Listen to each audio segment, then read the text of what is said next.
Okay, so I left off. Our friends were having a Christmas party for that weekend. They did a big, a big thing. They had people bring donations, dog foods, and they donated it to the Humane Society, local Humane Society. So we were helping with that. They did a cookout and all drinking and games and stuff like that. So we were getting prepared for that. We were going to stay at their house on Friday, and the party's on Saturday. So throughout the day, like I said, we were busy. Didn't have time to really talk to each other. Um, I usually got off at 5, so it was kind of slow. So I asked my boss, hey, she knew what we were doing.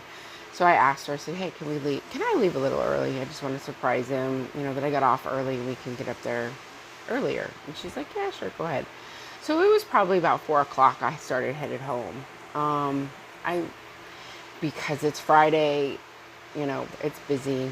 So a normal 15-minute drive turned into probably a half an hour, 40-minute drive.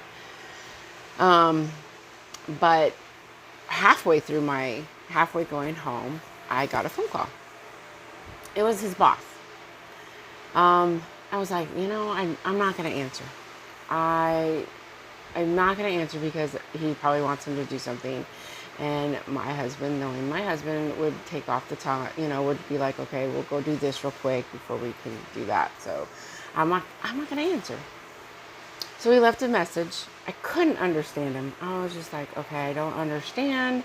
He seemed really upset. He was crying. And I was like, great. We had a friend that had throat cancer, so I'm thinking, okay, maybe he passed away. He was a very close friend to the company and everything that my husband worked at. So I was thinking it was about him, not thinking anything. So then he texted we're good friends with him and his wife as well. His boss was our best man at our wedding. So I get a text from him, 911. And I'm like, okay. So I called him and I'm like, what's up? And I could not understand him. I couldn't understand him at all. And I'm like, what's going on? And he goes, it's not good. It's Anthony. He got into an accident and it's not good. And I'm like, okay, what's not good? Is he hurt? What's going on? Where is he? And he's just like, it's not good. And I'm like, okay, I'll talk to you later. Okay, no problem. And then at the same time, one of our other good friends,